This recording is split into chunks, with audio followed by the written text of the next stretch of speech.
ராத்திரி நீ பண்ணதுக்கே உங்க அப்பா உன் மேல கடுமையான கோவத்துல இருக்காரு. அவரை மேலும் கோவப்படுத்துற மாதிரி எதுவும் பண்ணிடாத. அது உனக்கு நல்லது இல்ல, அவ்வளவுதான் சொல்லிட்டேன். என்ன சிவகாமி, அவளே கோவத்துல இருக்கா, அவகிட்ட போய் ஏதோ நியாயம் பேசிட்டு இருக்க? அனன்யா செல்லம், யார் என்ன பேசினாலும் பாட்டி ஓம் பக்கம் தான் நிப்பேன், உனக்கு தெரியும்ல. நாம அடுத்து என்ன பண்ணலாம் நாம யோசிக்கலாம்டா. தங்கம். அனன்யா,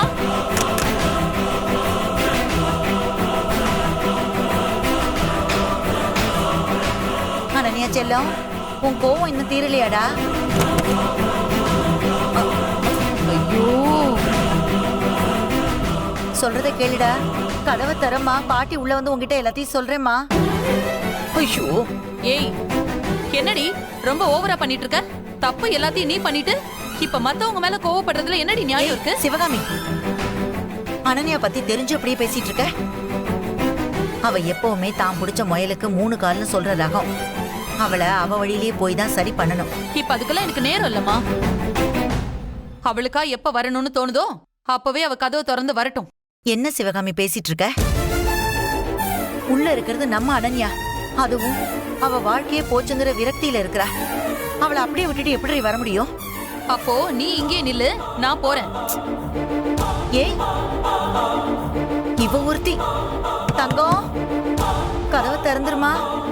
பாட்டி சொன்னா கேளுமா. அப்பாவுக்கு தெரிஞ்சா ரொம்ப சத்தம் போடுவாருமா. ப்ளீஸ்டா சாமி, கதவை திறந்துடுறா. சொல்லுங்கப்பா. என்னடா கௌசல்யா அம்மா வந்தாங்க, அவங்க கௌசல்யா அவங்க வீட்டுக்கு வரலன்னு சொல்றாங்க. அம்மா அவ எங்க தாண்டா போயிருக்கா? ஓ, அப்ப அவ அவங்க வீட்டுக்கும் போகலையா? டேய், என்னடா இவ்வளவு சாதாரணமா கேக்குற? அப்பா, உங்க எல்லார் மாதிரியும் நானும் அவ அவங்க அம்மா வீட்டுக்கு போயிருப்பான்னு தான் நினைச்சேன். இப்ப நீங்க சொன்னதுக்கு அப்புறமா தான் அவ அங்க போகலன்னு தெரியுது. என்னடா இது, உனக்கு எல்லாம் சாதாரணமா இருக்கா? நீ ஏதோ எங்கிட்ட இருந்து மறைக்கிற மாதிரி தோணுதுடா. மரியாதை உண்மையை சொல்லிடு வசந்த். நீ கௌசல்யாவை கூட்டிட்டு வெளியில போனத சுபாவோட ஃப்ரெண்டு பாத்திருக்கா. இப்ப நீ உண்மையா என்ன நடந்துச்சுன்னு சொல்லல, அதோட விளைவுகள் ரொம்ப மோசமா இருக்கும்டா. அட என்னப்பா நீங்க, நான் ஏதோ தப்பு பண்ண மாதிரி என்ன நிக்க வச்சு கேக்குறீங்க? அவ என்கிட்ட சண்டை பிடிச்சிட்டு போனது வரைக்கும் தான் எனக்கு தெரியும். நான் தான் எல்லாத்தையும் அப்பவே சொல்லிட்டேனே. மா, ஏங்க என்னங்க, அவன் என்னமோ கொலை பண்ண மாதிரி அவனை கேள்வி மேல கேள்வி கேட்டுட்டே இருக்கீங்க. விடுங்க. சரி, அப்ப போலீஸ் கம்ப்ளைண்ட் கொடுத்துடலாமா? போலீஸ் ஸ்டேஷனுக்கா? அப்பா, அவ ஏதாவது ஃப்ரெண்ட்ஸ் வீட்டுக்கு போயிருப்பாப்பா. என் மேல இருக்க கோவத்துல போன் அடிச்சா கூட போனை எடுக்காம இருந்திருப்பா. அவசரப்பட்டு போலீஸுக்கெல்லாம் போக வேணாப்பா. சரி, நீ சொல்றதும் கரெக்ட் தான். ஒரு நாள் நல்லா தேடி பாப்போம். அவ கண்டிப்பா அதுக்குள்ளே கிடைச்சிடுவா. அப்படி கிடைக்கலன்னா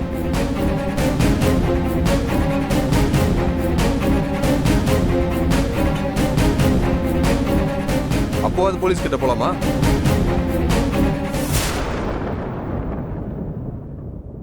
சரிப்பா. அம்மா, நான் போய் அவ ஃப்ரெண்ட்ஸ் வீட்ல எங்கேயாவது இருக்காளான்னு பாத்துட்டு அப்படியா? சரிப்பா, வரேன். நீ எல்லார்கிட்டயும் போய் விசாரிச்சுட்டு வா, என்னன்னு பாப்போம்.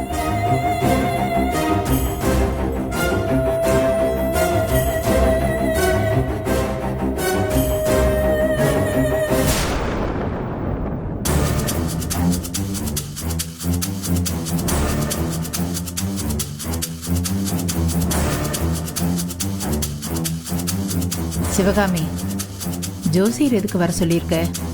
அது ஒண்ணும் இல்ல அத்தை. மாப்பிள்ளையையும் பொண்ணையும் எத்தனை நாள் நம்ம வீட்லயே வச்சிருக்க முடியும்?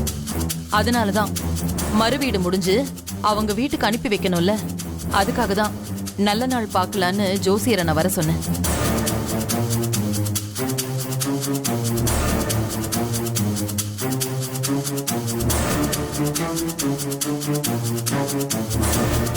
ஜோசியரே, வீட்ல இப்பதான் ஒரு துக்க காரியம் நடந்திருக்கு. அதனால இப்போ பொண்ணு மாப்பிள்ளை அனுப்புறது சரியா இருக்குமான்னு கொஞ்சம் பார்த்து சொல்லுங்க. அப்படியே அனுப்புறதா இருந்தாலும் என்னைக்கு அனுப்புனா சரியா இருக்கும்னு சொல்லுங்க. சரிங்கம்மா. சிவகாமி, குட்டிமா இன்னும் ஒரு வாரமாவது இங்க இருக்கட்டுமே.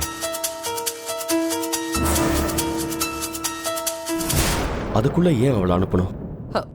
ஏங்க, அவங்க 2 பேரும் அங்க போயிட்டு அதுக்கப்புறம் கூட இங்க வரட்டுமே.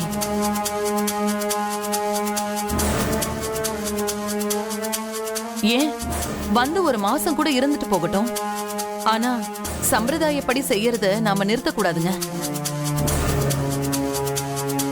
அன்னைக்கு பத்மா பேசின முறை வேணா தப்பா இருக்கலாம். ஆனா சொந்தக்காரங்க வாயில விழ வேண்டான்னு சொன்னது சரிதானே?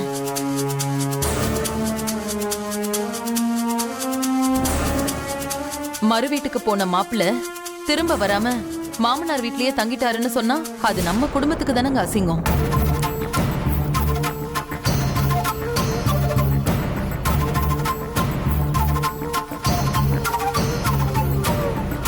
கஸ்தூரி அக்கா இருந்தா இதையெல்லாம் எடுத்து சொல்லுவாங்க. இப்ப அவங்க இடத்துல இருந்து நான் தானே இதையெல்லாம் செய்யணும். அன்பரசி என் வயித்துல பொறக்கலையே தவிர அவளும் என் பொண்ணுதான்.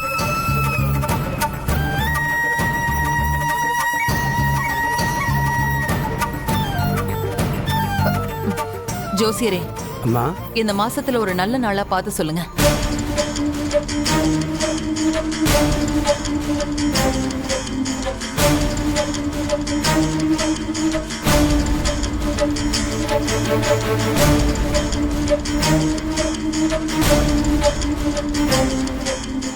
இந்த மாசத்துல 3 நாள் நல்ல நாளா இருக்கு. 15, 19, 27. இதுல 15 வளர்புறையில வருது. ரொம்ப விசேஷமான நாள். அத்தை, 15ஆம் தேதி நாளைக்கு மறுநாள் தான் வருது. அக்காவுக்கு நாளைக்கு 3வது நாள் காரியம் பண்ணி காக்காவுக்கு சோறு வச்சுட்டு நாம சாமி கும்பிட்டுருவோம். அதுக்கப்புறம் அடுத்த நாள் பொண்ணு மாப்பிளைய நாம அவங்க வீட்டுக்கு கொண்டு போய் விட்டுட்டு வந்துடலாம்.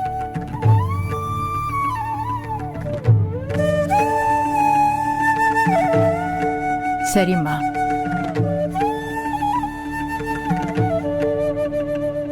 ஏங்க, என்னங்க நீங்க? அன்பரசி என்ன வெளிநாட்டுக்கா போறா? ஒரு போன் பண்ணா அடுத்த 10 நிமிஷத்துல வந்துட போறா. இதுக்கு ஏன் நீங்க இவ்ளோ சோகமா இருக்கீங்க? பொண்ணு மாப்பிளையும் அவங்க வீட்டுக்கு போகும்போது நாம தானங்க தைரியம் சொல்லி அனுப்பணும். அதை விட்டுட்டு நீங்களே இப்படி உடைஞ்சு போனா அவ மனசு தானே கஷ்டப்படும்.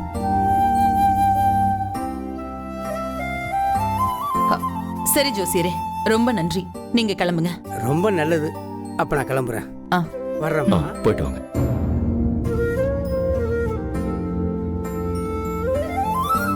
அத்தை, நான் பத்மா கிட்ட பேசி இத பத்தி சொல்லிடுறேன். அதோட நாளைக்கு அக்காவுக்கு காரியம் பண்ற வேலை இருக்குல்ல, அதையும் நான் பாத்துக்கிறேன்.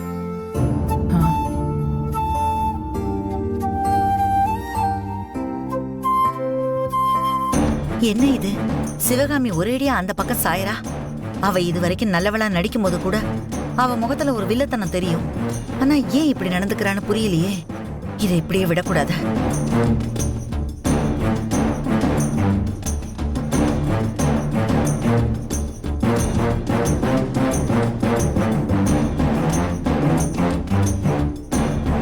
அன்பரசி, சிவகாமி சொல்ற மாதிரி நீங்க 2 பேரும் போயிட்டு அப்புறமா வாங்க. அப்பதான் யாரும் தப்பா பேச மாட்டாங்க.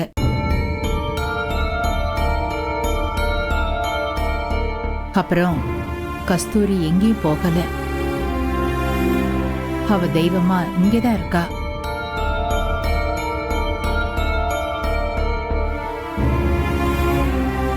அவ ஆத்மா சாந்தி அடைய நாம செய்ய வேண்டியதை செஞ்சிடணும். அது முடிஞ்சதும் நீங்க 2 பேரும் கிளம்பிடுங்க.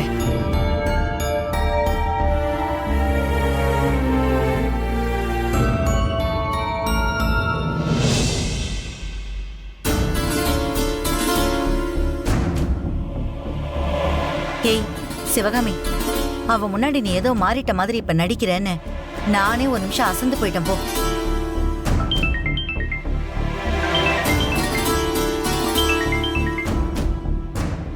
ஹலோ. பத்மா, நாளைக்கு கஸ்தூரி அக்காவுக்கு 3வது நாள் காரியம் வச்சிருக்கோம். நீங்க எல்லாரும் வரணும்.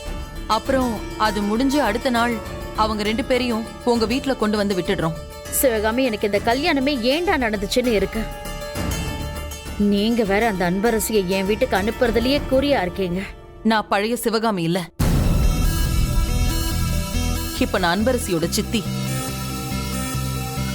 தாயை பறி கொடுத்துட்டு பரித வச்சுட்டு நிக்கிற அந்த அன்பரசிக்கு இனிமே நான் தான் அம்மா.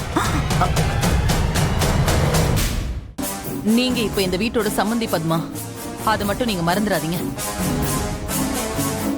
சரி, நாளைக்கு காரியத்துக்கு குடும்பத்தோட வந்துருங்க. சிவகாமி, உங்களுக்கு என்ன ஆச்சு? ஏன் இப்படி சோகமா பேசிட்டு இருக்கீங்க? இத பாருங்க, எனக்கு ஒன்னும் ஆகல. இப்பதான் நான் கரெக்டா பேசிட்டு இருக்கேன். சிவகாமி, எனக்கு ஒண்ணுமே புரியல. அ, அ, இங்க வேற எங்க வீட்ல வேற ஒரு பிரச்சனை போயிட்டு இருக்கு. என்ன பிரச்சனை? இந்த கௌசல்யா இருக்கால்ல, அவளை காணோம். அவங்க அம்மா வீட்டுக்கு போயிருக்கான்னு நாங்க வீட்ல இருக்கிறவங்க எல்லாரும் நினைச்சிட்டு இருந்தோம். இன்னைக்கு அவங்க அம்மா கௌசல்யாவை தேடிக்கிட்டு வீட்டுக்கு வந்துட்டாங்க. இவர் வேற போலீஸ் கம்ப்ளைண்ட் கொடுக்கலான்னு சொல்லிட்டு இருக்காரு. ஒரே கன்ஃபியூஷன், என்ன பண்றதுன்னே தெரியல. செஞ்ச பாவெல்லாம் திருப்பி வந்து தாக்கும். அதை வாங்கிதானே ஆகணும்.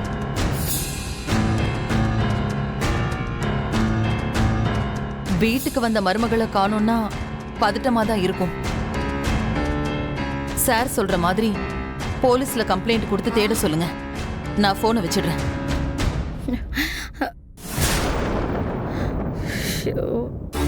என்னடி அவங்க என்ன சொன்னாங்க? நீ இப்படி எல்லாம் பேசிட்டு இருக்க? கௌசல்யாவை காணோம்னு சொன்னாங்களா? நீ ஏன் போலீஸ் கம்ப்ளைண்ட்லாம் கொடுக்கலான்னு சொல்ற? என்ன சிவகாமி, உனக்கு புத்தி கித்தி கெட்டு போச்சா? வேற என்ன சொல்ல சொல்ற? அம்மா, நாம நிறைய பாவம் பண்ணிட்டோம். இப்ப அதெல்லாம் ஒவ்வொன்னா நம்ம பக்கம் திரும்புது. உப்பு தின்னா தண்ணி குடிச்சுதானே ஆகணும். நான் இது எல்லாத்தையுமே ஏத்துக்கலான்னு முடிவு பண்ணிட்டேன். நீயும் அனன்யாவும் தயவு செஞ்சு இதுல குறுக்க வராதீங்க. ஏய், இப்ப என்னடி சொல்ல வர? மா, எப்படியும் இந்த விஷயத்த போலீஸ் கண்டுபிடிக்க தான் போகுது. அப்ப இது எல்லாத்தையும் நான் தான் பண்ணன்னு சொல்லி பழிய நானும் ஏத்துக்க போறேன். ஏய், என்ன சிவகாமி, இது முட்டாள் மாதிரி பேசிட்டு இருக்காத. இங்க பாரு, நீ இப்ப பேசுனதெல்லாம் அனன்யாக்கு தெரிஞ்சா என்ன நடக்கும் தெரியுமா? அவ வேற நேரம் பார்த்து ரூம பூட்டிக்கிட்டு வெளியில வர மாட்டேங்கிறா. அவளை முதல்ல எப்படி வெளியில கொண்டு வரதுன்னு யோசிக்காம நீ பாட்டுக்கு என்னென்னமோ யோசிச்சு பேசிட்டு இருக்க. இல்ல, நான் தெரியாம தான் கேக்குறேன். இப்ப அந்த அன்பரசி மருமகளா பத்மா வீட்டுக்கு போறதுதான் ரொம்ப முக்கியமா? அவ எக்கேடு கெட்டு போனா நமக்கு என்னன்னு விட்டுட்டு போகாம அதுக்கு ஜோசியக்கார வர வச்சு நாள் பார்த்துட்டு இருக்க. இத பாருமா, அப்படியெல்லாம் பேசாத. என்ன பொறுத்த வரைக்கும் அன்பரசி அனன்யா ரெண்டு பேருமே எனக்கு ஒண்ணுதான். என்ன? இப்ப அனன்யா பண்ணிட்டு இருக்கிற பிரச்சனையில எந்த அர்த்தமும் இல்ல. நியாயப்படி பார்த்தா அன்பரசி தான் அவ மேல கோவப்படணும். அவளே அனன்யா திருந்தி நல்லபடியா வாழணும்னு நினைக்கிறா. நாமளும் அப்படியே நினைப்போமா? மா, அனன்யாவோட கோவம் பனி மாதிரி கொஞ்ச நேரத்துல குறைஞ்சிரும். அவளே கதவை திறந்துட்டு வெளியில வந்துருவா. அது வரைக்கும் நீ அவளை கண்டுக்காம விடு. இப்போதைக்கு அன்பரசிய வாழ வைக்கிறது தான் ரொம்ப முக்கியம். அது என்னோட பொறுப்பு. அதை யாரு தடுக்க வந்தாலும், அவ்வளவு ஏன் நீயோ அனன்யாவோ தடுக்க வந்தா கூட நான் சும்மா விட மாட்டேன். அப்புறம் கௌசல்யா விஷயத்திலயும் சரி, கஸ்தூரி விஷயத்திலயும் சரி, எது நடந்தாலும் அதுக்கான தண்டனைய நானே ஏத்துக்கிறேன். எப்பவும் ஊ மேலையும் அனன்யா மேலையும் எந்த பழியும் வர விட மாட்டேன்.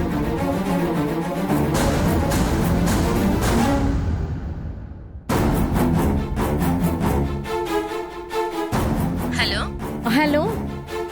குமாரி. சொல்லுங்கக்கா, நல்லா இருக்கீங்களா? நல்லா இருக்கேன். அது ஆமா, கௌசல்யா அங்க வந்திருந்தாளா? இல்லையே, வரலையேக்கா. ஏங்கா, என்ன விஷயம்? சரிம்மா. ஏங்கா, ஏதாவது இல்ல பிரச்சனையா? இல்ல, அதெல்லாம் ஒண்ணும் இல்ல, சும்மா தான் கேட்டேன். அது அவ போனை மறந்து வச்சுட்டு போயிட்டா, அதுக்கு தான் கேட்டேன், வேற அப்படியா? ஒண்ணுல. சரி சரிக்கா. சரி என்னங்க, குமாரி வீட்டுக்கும் போகலையாங்க? இப்பதான் நந்து வீட்டுக்கும் கால் பண்ண, அங்கேயும் வரலையா? அங்கேயும் போகலையா? ஷிஷோ, என்னங்க இந்த பொண்ணு எங்கெங்க போயிருப்பா?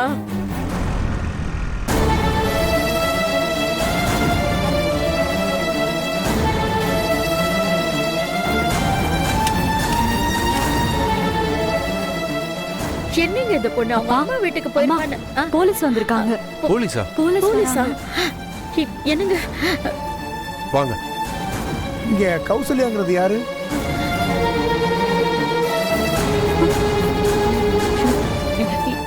ஏன் மருமக தான் சார்.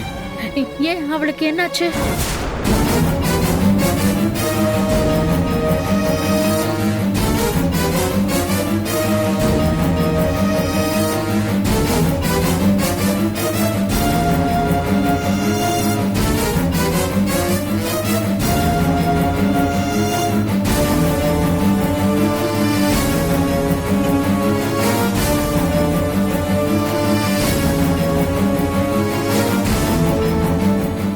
கிளம்பி வாங்க. சரிங்க சார். ஐயோ, ஒண்ணும் புரியல. என்னங்க இது? ஐயோ, நான் வசந்துக்கு ஃபோன் பண்ணி பேசுறேன். பேசு.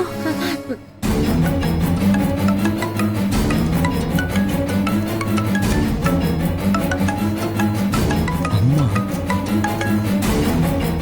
அம்மா சொல்லுங்கம்மா. வசந்த், நம்ம வீட்டுக்கு போலீஸ் வந்துச்சுப்பா.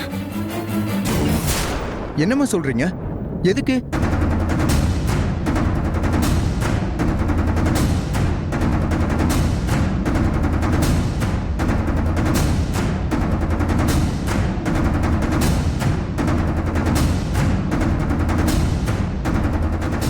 நீ உடனே கிளம்பி வா.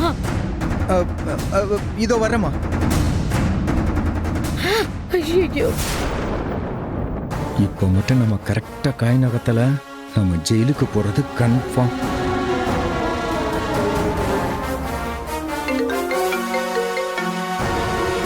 அப்பா விஸ்வா, நம்ம வீட்டுக்கு போலீஸ் வந்தாங்கப்பா. வந்து உங்க அண்ணியை பத்தி ஒரு தகவல் சொல்லிட்டு போறாங்கப்பா. என்னப்பா சொன்னாங்க? அன்னைக்கு என்னாச்சு?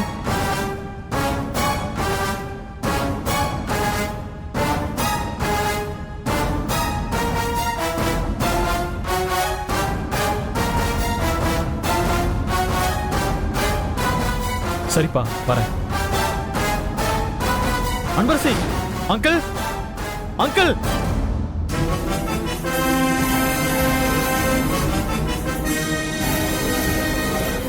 என்னாச்சு விஸ்வா? கௌசல்யா அண்ணி ஏதோ வண்டியில் அடிபட்டு ஹாஸ்பிட்டல்ல இருக்காங்களா?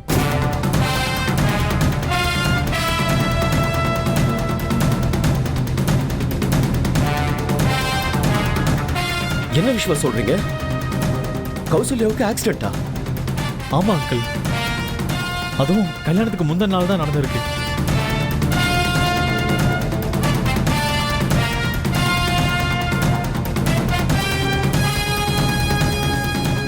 என்ன சிவகாமி இவன் இப்படி சொல்றான்? இந்த கௌசல்யா செத்துட்டான் தானே வசந்த் சொன்னா? இப்ப என்னடா இன்னும் சாகலன்னு இவன் சொல்றான்? எனக்கு ஒண்ணுமே புரியலடி. சரி, இப்ப கௌசல்யா எப்படி இருக்காங்களா? உயிருக்கு ஒன்றும் ஆபத்து இல்லையே. இன்னும் ஃபுல் டீடைல்ஸ் தெரியல பாட்டி. அப்பா இப்பதான் ஃபோன் பண்ணி சொன்னாரு. அவங்களுக்கே இப்பதான் தெரியுமா? ஏதோ ஒரு போலீஸ் தான் வந்து சொன்னாங்களா? எனக்கும் ஒண்ணுமே புரியல பாட்டி. ஐயோ, கௌசல்யா ரொம்ப நல்ல பொண்ணாச்சே. எல்லார் மேலேயும் பாசமா இருப்பா. அவளுக்கு போய் இப்படியா நடக்கணும்? ஆமா பாட்டி, நல்லா உங்களுக்கு தான் பிரச்சனை மேல பிரச்சனை வரும் போல இருக்கு. அப்பா, அம்மா செத்ததுக்கும் கௌசல்யா அக்காவுக்கு அடிபட்டதுக்கு பின்னாடி என்னமோ ஒண்ணு இருக்குப்பா.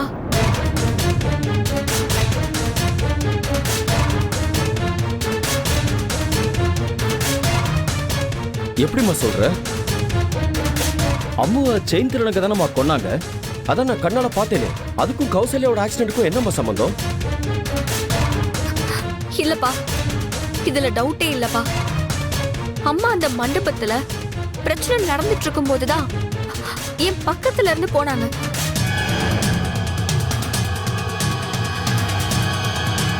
அப்புறம் தாலி கட்டுறதுக்கு முன்னாடி நீங்க ஹாஸ்பிட்டல்ல இருந்து கூட்டிட்டு வந்தீங்கல்ல, அப்பதான் பார்த்தேன். அன்னைக்கும் சரி, கௌசல்யக்கா ஊர்வலத்துக்கே வரல.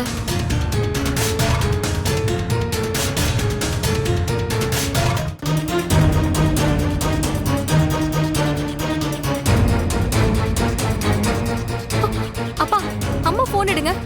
அம்மாவோட போன் அது நான் எங்க வச்சேன்?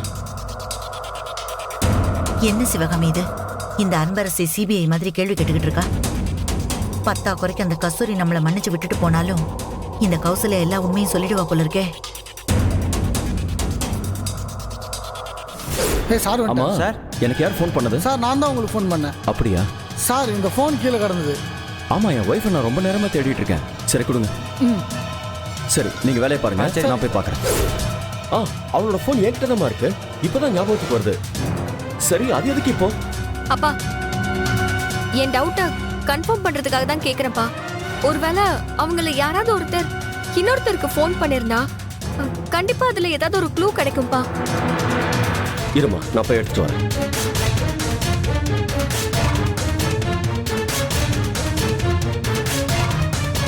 மா இப்ப எல்லா உண்மையும் வெளியில வரப்போகுது. ஏய் நீ வேற ஏண்டி, கொஞ்சம் சும்மா இரு. கடவுளே, இதெல்லாம் யார் பண்ணது? ஏன் இப்படி பண்ணியிருக்காங்க? அவங்களுக்கு என்னதான் வேணும்? இந்தாம்மா. கொடுங்கப்பா.